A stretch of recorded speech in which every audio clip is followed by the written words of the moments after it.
Enfin, enfin, on peut de nouveau voyager partout dans le monde. Alors oui, j'ai eu l'occasion de partir en Égypte l'année dernière, mais les restrictions liées au Covid étaient encore fortement présentes. Maintenant, elles le sont toujours, mais clairement atténuées. Ces 5 dernières années, j'ai quand même énormément voyagé en Amérique latine, dans quelques pays du Moyen-Orient, et me revoilà, enfin je devrais dire nous revoilà sur le continent asiatique. Et oui, car cette fois-ci, je suis reparti avec Aurélia, car elle aussi veut voir les 7 merveilles du monde. Je dois quand même dire que ma passion du voyage, c'est grâce à elle que je l'ai eue. Et comme elle avait déjà fait pas mal de voyages avant, notamment au Mexique, au Pérou, en Italie, où se situent 3 des 7 merveilles, j'ai dû rattraper mon retard et je pense que ça a été chose faite et assez rapidement d'ailleurs. Et par la suite on est parti ensemble en Jordanie et au Brésil et nous voici maintenant en Inde, au pays du bordel organisé. C'est pas possible ce pays.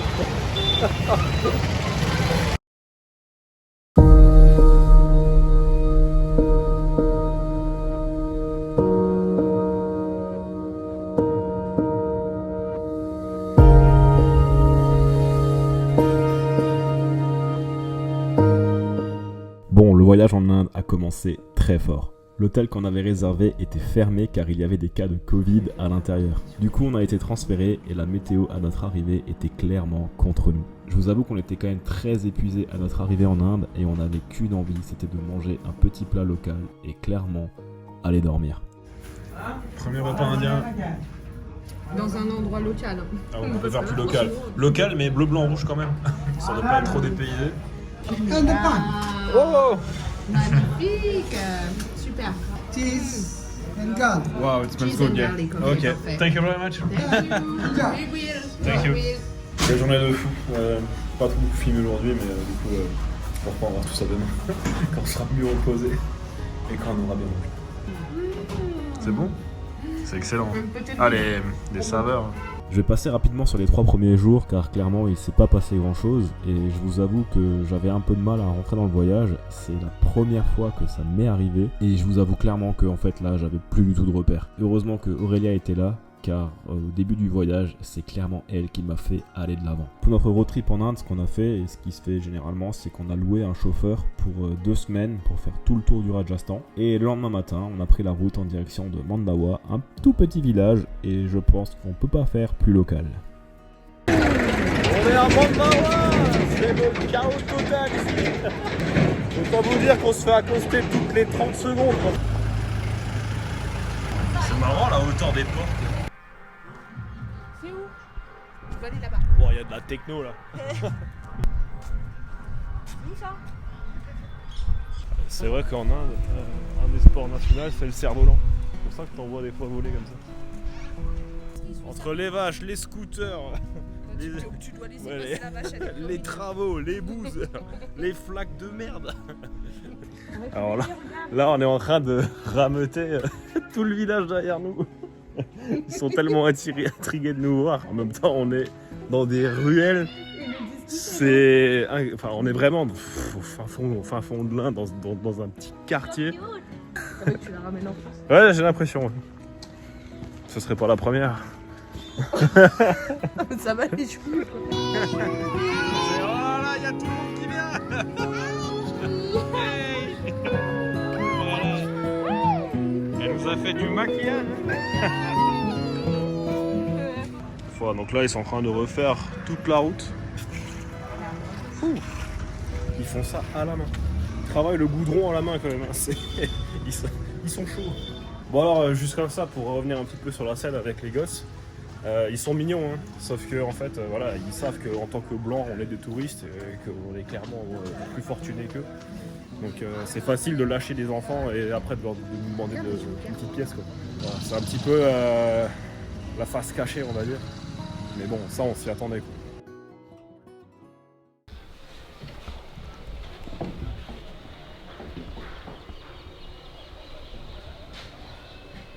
Troisième jour en Inde, avec un réveil, je dirais avec la tête un petit peu dans le brouillard. On va prendre un petit peu de hauteur. Alors pour un petit peu recontextualiser tout ça, c'est le 3e jour déjà qu'on est en Inde. On est actuellement à Mandawa. Alors le début du voyage a été assez rapide et un petit peu mouvementé. On s'attendait pas à ce que ce soit aussi compliqué de voyager dans le pays. Et du coup c'était quand même clairement recommandé de prendre un chauffeur, donc c'est ce qu'on a fait. Maintenant voilà, c'est très particulier, je m'attendais pas du tout à ça en fait dans le pays. C'est pas forcément plus dépaysant qu'un autre pays en Asie. Par contre on se sent un petit peu suivi et un petit peu oppressé dès le début quoi. Donc on a dû assez s'imposer en leur disant clairement qu'ils nous lâchent un petit peu, qu'on aime bien être livré un petit peu à nous-mêmes et pas forcément entouré. Ils nous vendent des prétextes comme quoi si on sort tout seul c'est un petit peu dangereux, risqué. Du coup hier soir c'est ce qu'on a fait, on est sorti vraiment tout seul que pour se balader un petit peu, faire un petit peu le tour de la ville. Et franchement à aucun moment on s'est senti en danger ou quoi que ce soit. Donc voilà, on insiste vraiment sur le fait qu'on veut rester le plus autonome possible. Voilà, donc le chauffeur qu'on a pris, il est vraiment là que pour nous livrer d'un point A à un point B et après les excursions. Et c'est nous qui choisissons ce qu'on veut faire. Voilà, je vais tenter quand même de filmer un petit peu plus. J'ai pas eu trop l'occasion de filmer beaucoup parce que on a fait quasiment que de la route depuis avant-hier. Donc voilà, il y avait vraiment pas grand chose à voir. Même à Mandawa, c'est pas. Déjà il y a du brouillard donc il y a absolument rien à voir. Mais je veux dire, c'est vraiment une ville, on s'est arrêté ici pour faire entre guillemets une escale. Dans 1 heure, on repart en direction de Bikaner. Je pense en fait que le vrai voyage va commencer à partir de cette ville. C'est pour ça que le début de la vidéo est un petit peu compliqué. Mais voilà, j'espère pouvoir filmer et pouvoir rattraper un petit peu tout ça. Bon, les amis, c'est l'heure du petit déj. J'ai vraiment envie d'un café ou d'un thé et de manger un petit truc. Allez, ce voyage commence. Bon, après notre petit déj samosa, on reprend la route direction Bikaner. Où ça et tout, il y a des craquards. Ah ouais. Faut faire attention où tu marches ici parce que tu peux ramener des souvenirs que t'as pas trop envie de ramener.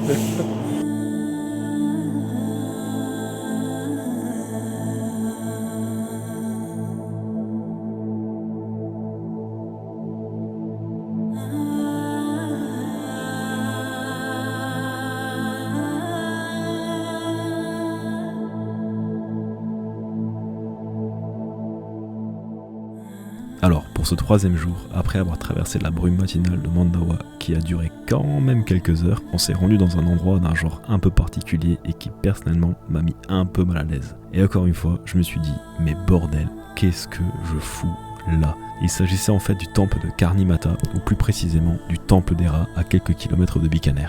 Alors, on n'avait pas le droit de filmer dans le temple, mais personnellement j'avais pas trop envie de filmer, et là honnêtement, le choc culturel était direct. Quand tu vois des personnes à genoux en train de prier devant des rats, là tu comprends que c'est plus du tout ta culture et que c'est plus du tout ton pays. Alors je ne critique absolument pas les cultures ni les croyances, mais là j'avais qu'une envie, c'était de sortir de cet endroit. Et je pense que Aurélia, elle aussi. Le petit repas de midi après la visite du temple des rats qui va faire du bien. Je pense qu'on a besoin là de ce repas. Ah ouais, on va reprendre des portions.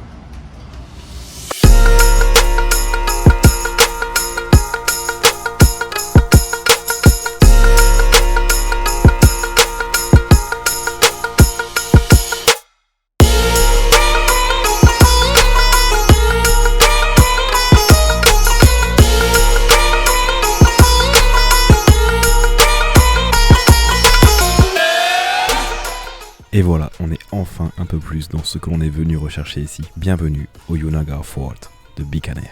Alors s'il y a bien une chose qui nous a impressionnés, mais alors tout le temps, c'est vraiment la démesure des édifices de l'Inde. Ce fort s'étend sur plus de 5 hectares.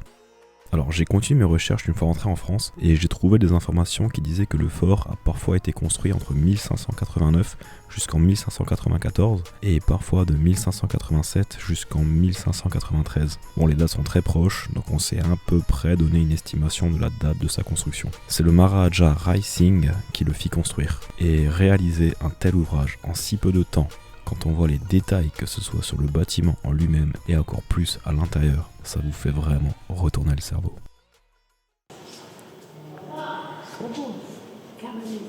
Oh punaise, waouh. Ouais. En tout cas, ce qu'on peut dire, c'est que les Indiens, ils ont le sens du détail.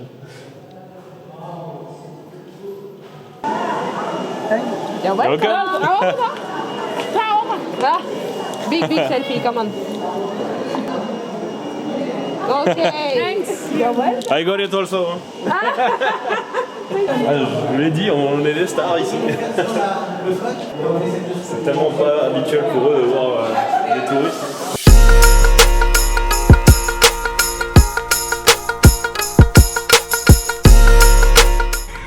Je suis vite chopé par les hindous. Et là, ça c'était juste une, mais il y a tout ça. Voilà, ah non, mais là t'es parti. Ça y est, c'est devenu une super star.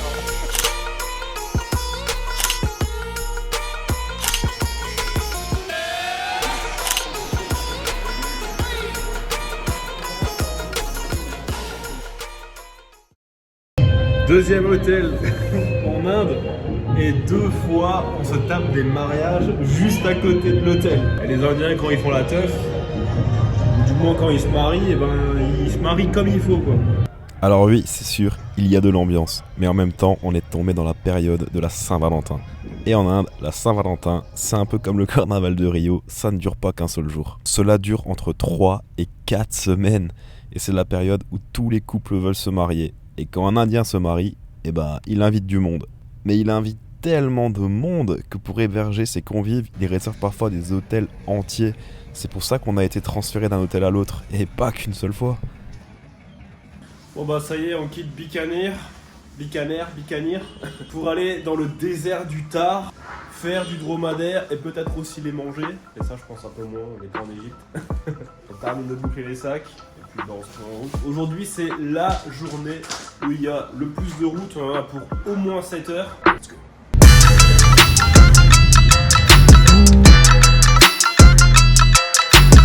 Oh bah après 2 heures de route, encore une fois c'est la pause dans le désert. Direction s'approche là vers Jaisalmer. Bon il y a un truc dans cette caisse, c'est je me pose, je dors. J'étais un petit peu malade hier soir. Et là ça commence un peu à aller mieux. Là, il est 11h30 et c'est la pause thé. Ouais. Les routes sont très très longues ici. But when we are sick, Ça doit être le thé, le gingembre que j'ai dû boire. Un thé avec du gingembre. C'est vraiment bon. Et ça décape. Hein.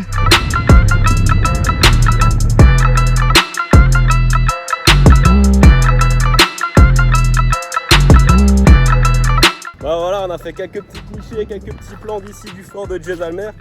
Je vous avoue que je fais un petit peu gaffe quand même comme ça, que dans des zones aussi arides qu'ici, je méfie un petit peu des serpents. En Inde, il y a quand même le king des cobras. Hein. Je pense qu'on commence enfin à être ici et à chercher pourquoi on est venu, à savoir l'Inde, le soleil, l'Inde, le désert, l'Inde, la chaleur, quoi. Et on plotte notre tente ici. mais dors pas là. Bon bah là maintenant on commence à être habitué hein. Entre la Jordanie, l'Égypte et maintenant l'Inde, les tours en chameau, ça nous connaît. Alors cette fois-ci on va pas faire un lever de soleil, on va faire un coucher de soleil. Bah, au moins on n'a pas besoin de se lever à 4 heures. Mais je crois que pour l'instant mon moyen de transport préféré ça reste l'éléphant. C'est un bulldozer le truc.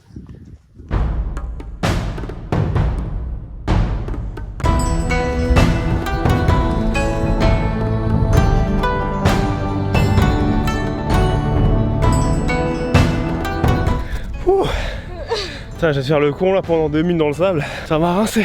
Bah voilà les gars, donc là on est vraiment du côté ouest de l'Inde, dans le désert du Thar. C'est super beau, je m'attendais clairement pas à trouver ça ici. C'est magnifique, on est venu ici en dromadaire, puis on a une vue vraiment top.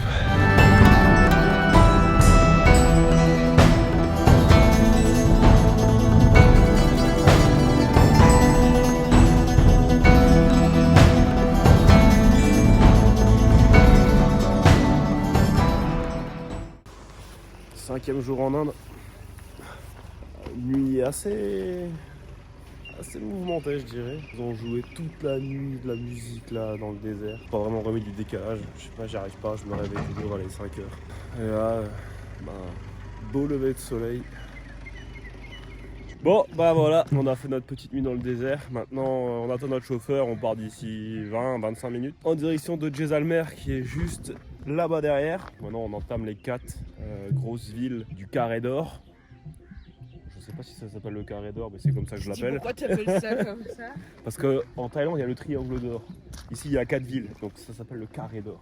Voilà, en tout cas aujourd'hui j'ai hâte de commencer cette journée et de visiter la ville de Jaisalmer. Et ça ressemble à ça.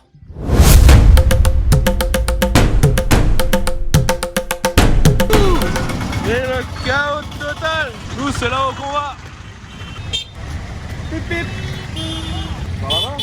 On va se faire écraser. Ouais, ben voilà, ça continue. On se fait accoster de tous les côtés. Et on vient d'arriver au fort de Jaisalmer.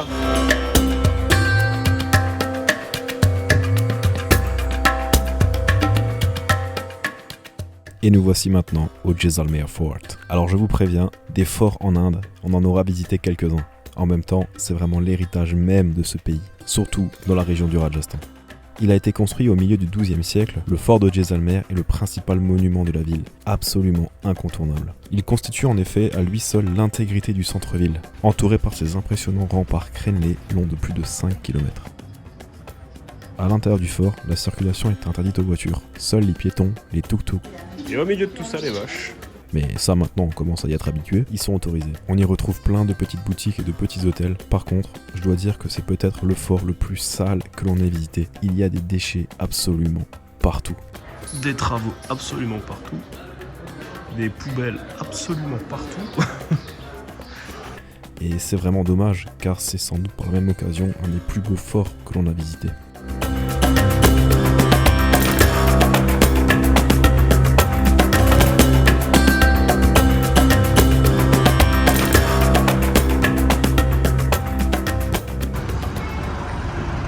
Bon, bah après ce beau repas, on vient d'arriver à Gadsizer Lake.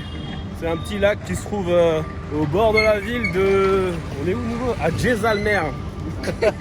je me perds dans le programme, je me perds dans les noms. Donc on va aller voir ça. Ça va être un petit peu plus calme que le fort où on était avant. Donc on va découvrir ça ensemble.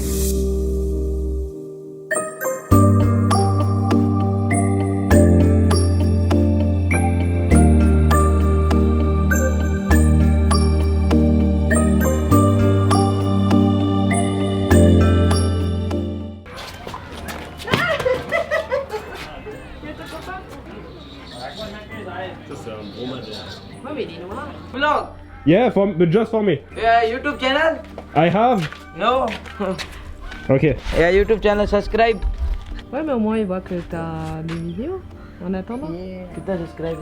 40, yeah. Yeah. Start up. Yeah. Yeah. It's only Start. travel video. Trails video. Yeah. Ah, yes, And yeah. sometimes motorcycle video. Because you love it. This is yours? What is this, Gooby? A view video. Ah, Oh, nice. yes. Normal bike, appa the bike, And- the accident today. Cracked. Kaput? New bike. Okay, you? Yeah, old bike. Ah, Old yeah? bike, new bike is cracked. Okay. Kal. Okay. Tomorrow. This is the new This one? is the new. Old. Old. New bike. Dead. Okay. A new bike then. Ah. And this is the old. Old. Oh. Oh, shit. Slow, slow. तो रुपया पूरा भराई 50 Allez, c'est parti.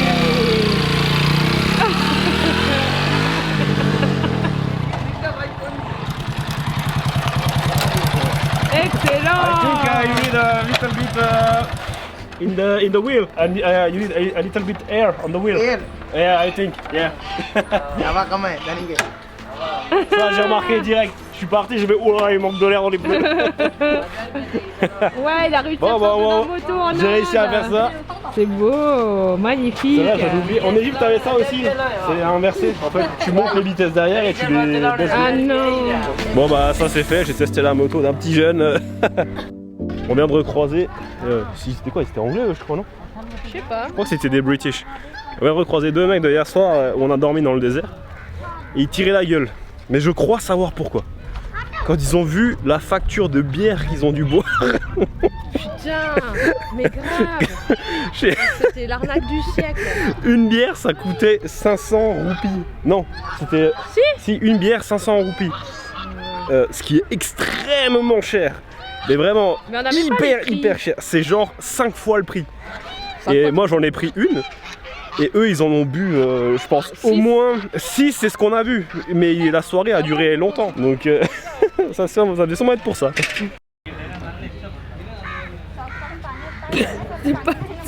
Wash C'est pas, t'as dit quoi? Badaba. Bagdad. Bagdaba. Badabak. Badaba. Malabar. Badabak. Badaba. Badabak.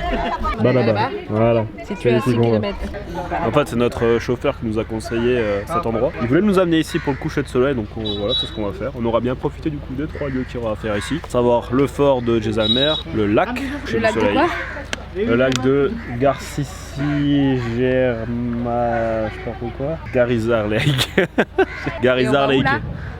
Bagdad. On vient d'arriver à Badaba. Et Badaba, ça ressemble à ça. Alors là les gars, on est vraiment dans du vieux. Hein. Incroyable. Alors ça, je vous avoue, je connaissais pas du tout. En même temps, en Inde, je me connais pas trop en histoire de l'Inde. Mais j'avoue que là, je suis impressionné.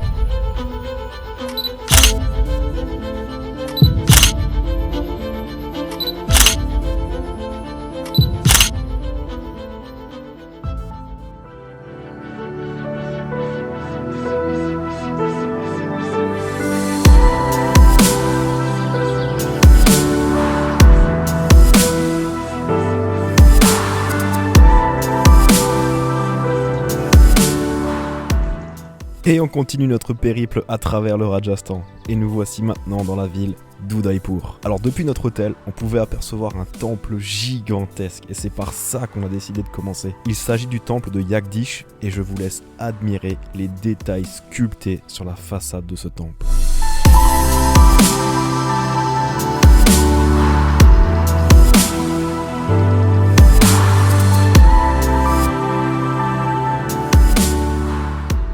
Il a été construit en 1651 et il a été dédié à Vishnu, le sauveur de l'univers dans la croyance indienne. Et c'est le plus grand temple de la ville.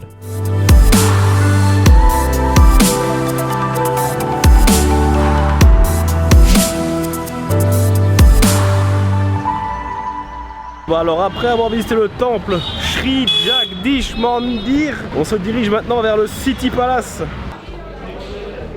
À Lily Blue. À Lily Blue, ils vont gagner, on va ramener la coupe à la maison. On vient d'arriver au City Palace de Udaipur. Alors là, ce qu'on peut dire, c'est que c'est encore un autre game par rapport à tous ceux qu'on a déjà vus. Hein. Là, c'est dans du grand. Hein. C'est très très grand. C'est énorme. Je me verrais bien vivre ici. Tu ferais le ménage. Et nous voici désormais au City Palace d'Udaipur. Alors l'histoire du City Palace est vraiment complexe. Mais en gros, le City Palace est un complexe de plusieurs palais situés dans la ville d'Udaipur dans l'état indien du Rajasthan. Mais bon, ça je pense que vous l'avez compris depuis le début de la vidéo. Il a été construit en 1559 comme le palais principal de la dynastie Rajput. Il est situé au sommet d'une colline sur la rive est du lac Pichola. Udaipur était la capitale historique de l'ancien royaume de Mewar. Le City Palace a été construit dans un style qui est une fusion des styles Rajput et Moghol. Il est considéré comme le plus important palais de ce style. Il offre un panorama incroyable sur le lac Pichola. Ces îles où sont construites des palais tels que le Lake Palace. Le City Palace est un ensemble de complexes de palais faisant face à l'est, comme il se doit pour une dynastie qui se dit descendante du soleil. La façade mesure 244 mètres de long et 30 mètres de hauteur. Les différents bâtiments ont été construits sur une longue période à partir de 1559. Et je l'ai dit en arrivant sur le site, c'est très très grand, c'est énorme. L'ensemble regroupe 11 petits palais distincts, il est construit entièrement en granit et en marbre. L'intérieur est un ensemble complexe de balcons, de tours, de coupoles et une décoration très riche à base de marbre, miroirs, ouvrages en argent, peinture murale. Depuis les terrasses supérieures du palais, on profite d'une vue splendide sur le lac et la ville d'Udaipur.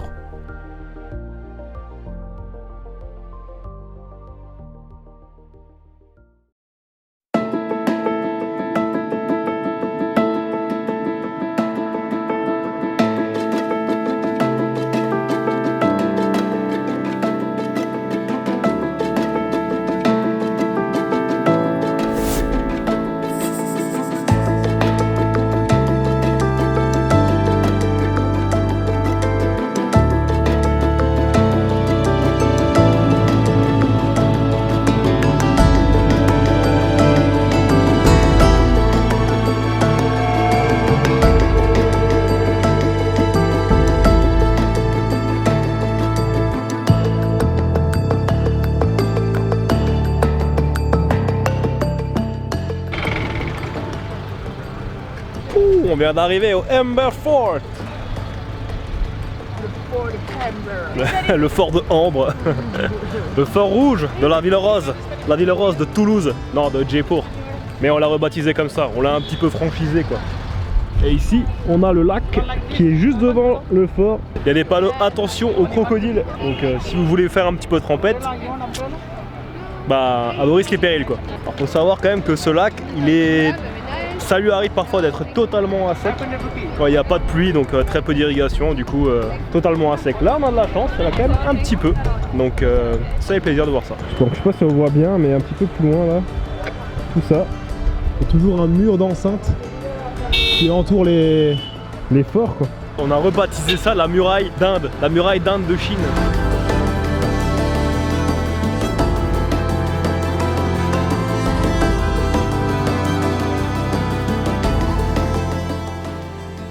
Bon bah voilà, on vient d'arriver dans le Amber Fort à Jaipur et on est carrément sur les hauteurs de la ville là. On a une vue assez sympathique quand même, je dois dire.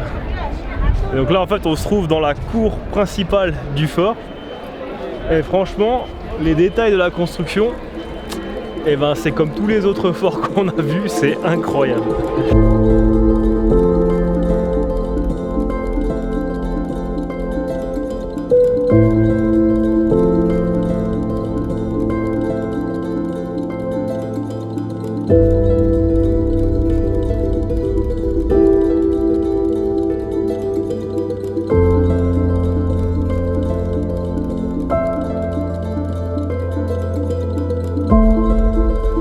Faut quand même que je vous raconte un truc, c'est que je pense que ce voyage m'a fait pas mal de bien parce qu'il y a un truc que je ne supporte plus, c'est les Instagrammeurs. Je ne supporte plus du tout ça, se prendre en photo, se taper la pose et tout ça juste pour dire voilà j'ai fait ci, j'ai fait ça, je ne supporte plus. Oh. Du coup moi tout ce que je fais maintenant, je le fais pour moi, je ne le partage pas. Bah, j'ai envie de te dire bravo. C'est ce que tout le monde fait à la base, les gens normaux. Ah bon? Ah bon? Tout ça c'est des gens normaux alors? J'ai plutôt l'impression que les gens normaux aujourd'hui c'est ça là. Tu vois? Voilà. Donc, tu vois, ils se prennent tous en photo devant un superbe fort, comme tu les aimes bien. Mais qu'est-ce qu'ils peuvent nous dire sur cette porte? La peinture elle est incroyable. Qu'est-ce qu'ils peuvent nous dire sur le fort de Jaipur? Qu'il a été construit en 1565? Ils croient qu'ils le savent ça? Non.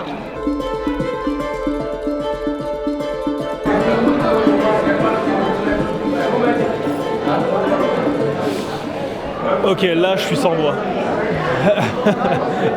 Là il y a du détail sur le marbre. Impressionnant.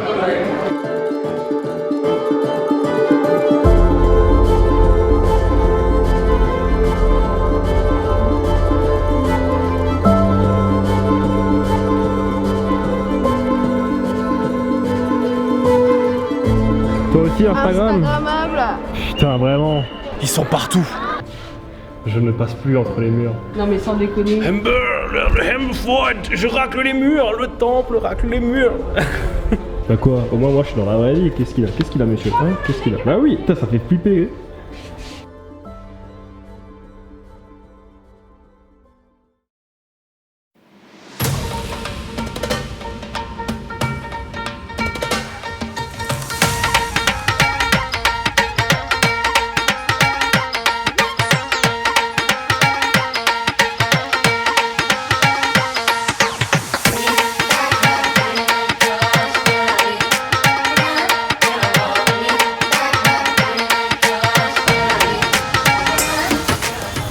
Première fois depuis qu'on est ici qu'on a un petit peu de temps pour faire une petite visite un peu de ville, et là on en profite pour aller voir un petit peu les marques et les épices. Ouais, c'est super bon. Wow. Ça fait plaisir un peu là de se poser un peu là, de voir un petit peu. On peut enfin acheter un petit peu du thé. Biryani, green curry, chicken masala. Ah ouais, il y a vraiment tout.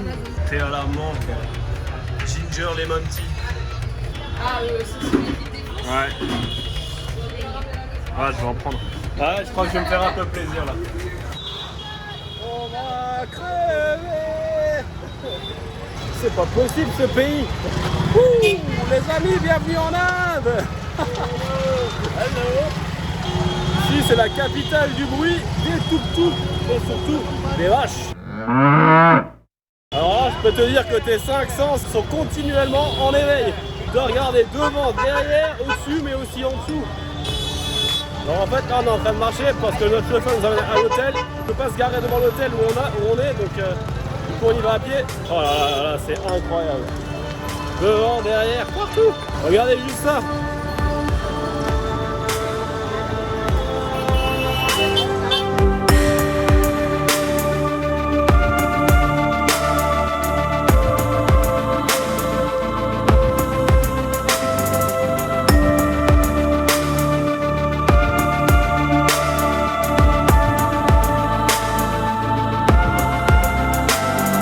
Et voilà, c'est ici qu'on termine, je pense, cette super journée avec un super coucher de soleil de Jodhpur, avec le fort juste derrière qu'on a visité aujourd'hui. Je pense que cette journée, ça y est, je commence à me mettre dedans, ça fait vraiment du bien.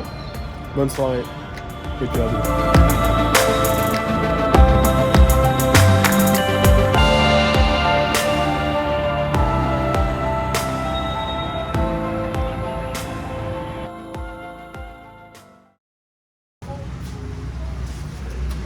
Bon, nouvelle journée, c'est reparti, on redescend dans le chaos organisé. Ça y est, il est 9h30 du matin et ça commence, klaxon, tout. On trimballe des bétonneux, bip bip.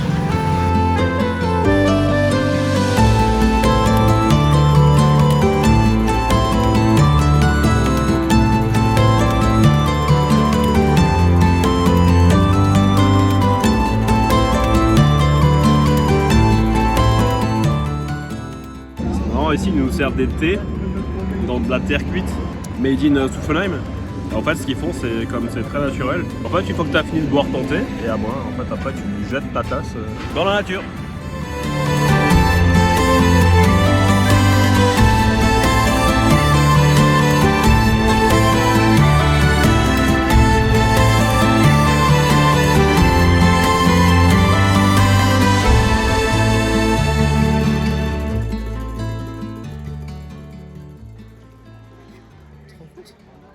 T'as le droit de rentrer si t'as tes règles. Non, tu veux une masse. Ah ouais. Mais c'est pas la première fois que je vois ça.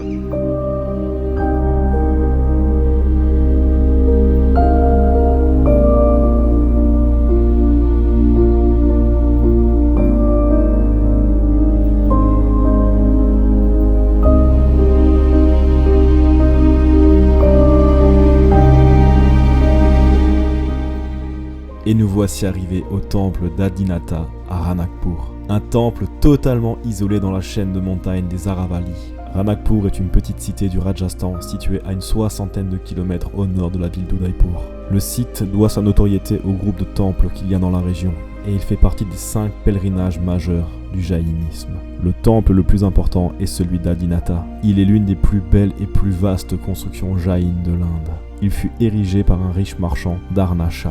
La construction eut lieu au milieu du XVe siècle et aboutit à un temple immense formé de 29 salles comportant 80 coupoles portées par 420 piliers. Le bâtiment est censé compter un total de 1444 piliers, tous sculptés avec une ornementation différente. L'ensemble est construit dans un magnifique marbre blanc dont chaque centimètre est gravé, ornementé et sculpté de figures animales et végétales. Le temple est aussi appelé Shomuka, ce qui signifie 4 faces, car la Sela abrite un Tirthankara à 4 faces regardant vers les 4 points cardinaux. Et honnêtement, je pense que c'est le temple le plus beau que j'ai dû voir dans ma vie. C'est vraiment un endroit très apaisant. Je pense que je ne me suis jamais senti aussi zen qu'à cet endroit et à ce moment-là du voyage.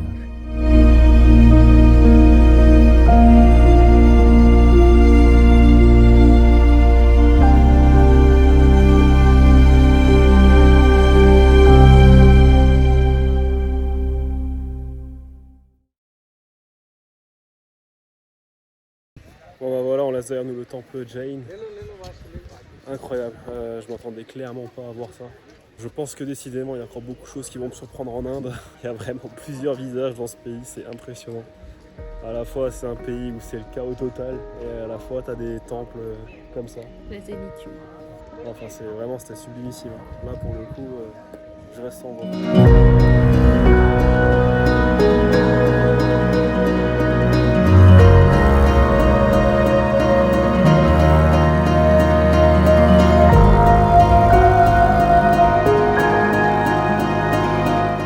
Ça fait tellement du bien de s'écarter un petit peu du bruit de la ville, quoi. Parce que franchement, les villes en Inde, ça dort pas. Ça s'arrête pas. Franchement, boire un petit peu de verdure, ça fait du bien. Ça me fait un peu penser au parc à Rio, là. À Rio, Ouais. avec les paniers. Ouais. Comment il s'appelait de nouveau le parc Parc-Lage. Le Parc-Lage, c'était. Ouais, ça marche. Bah, j'ai fait des vidéos. Ah bah oui. Moi j'ai plus les noms.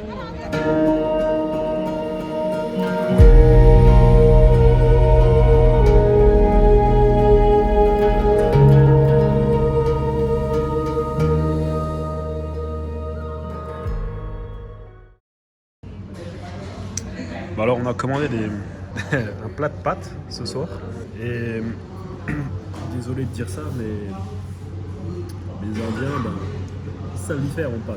C'est même meilleur qu'en Italie. Ouais, alors cette phrase-là, je vais très vite la regretter. Et oui, juste après ce repas, je suis tombé extrêmement malade. J'ai chopé la tourista. Heureusement, ça n'a duré que 24 heures, mais je n'étais vraiment pas bien. Bon, bah, c'est la suite de notre périple. On a quitté Jaipur et on vient d'arriver à Agra.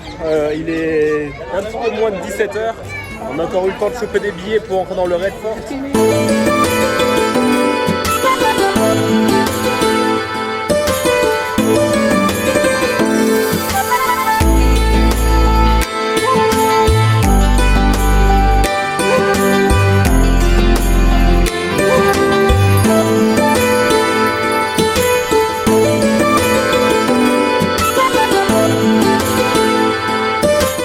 Dressé sur les rives de la Yamuna, le fort d'Agra, également connu comme le Fort Rouge, est l'un des plus anciens monuments historiques construits en grès. Son édification remonte au milieu du XVIe siècle durant le règne de l'empereur moghol Akbar. Il constitua la résidence principale des empereurs de la dynastie moghole pendant près de 200 ans, jusqu'en 1857.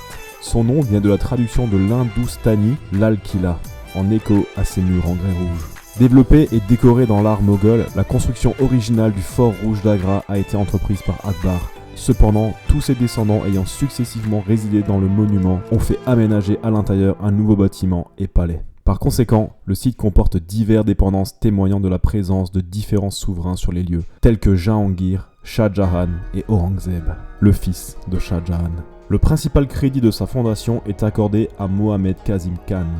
Plusieurs trous ont été créés dans le fort, répartis de sorte que l'ennemi puisse facilement tomber dedans. Le site comporte également différentes places pour bombarder les positions ennemies depuis le mur d'enceinte. Lorsque l'empereur Shah Jahan rendit l'âme, sa dépouille fut déposée par son fils Aurangzeb dans le fort. Il est dit que Shah Jahan s'éteignit dans le Muazzaman Burj, une tour avec un balcon en marbre avec une vue directement sur le Taj Mahal.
Pour la première fois, j'ai failli baisser les bras. Les premiers jours étaient vraiment durs pour moi. Je pensais être prêt, vu le nombre de voyages et de galères que j'ai rencontrés durant ces 7 dernières années. C'est vrai, l'Inde est un pays à part. On y arrive avec des idées, on en repart avec la réalité. La culture hindoue est vraiment très forte, et c'est tout à leur honneur. J'ai rencontré des gens fascinants, bienveillants, qui prennent soin de leurs proches. Très fêtards, surtout pour la Saint-Valentin. Je ne peux que vous conseiller d'aller là-bas pour vous faire votre propre idée de la perception d'un tel voyage. On dit que l'Inde est le pays aux 1000 visages. Et c'est vrai. On peut se sentir tellement oppressé dans une ville comme Delhi, et à la fois tellement zen et serein dans un temple perdu au milieu de nulle part. Comme quoi, il n'y a pas de mauvais voyages. Des mauvaises expériences peut-être, mais on en apprendra toujours quelque chose. Et enfin, l'Inde m'a fait comprendre une chose. Lorsque l'on n'a rien, avoir un peu, c'est parfois avoir beaucoup.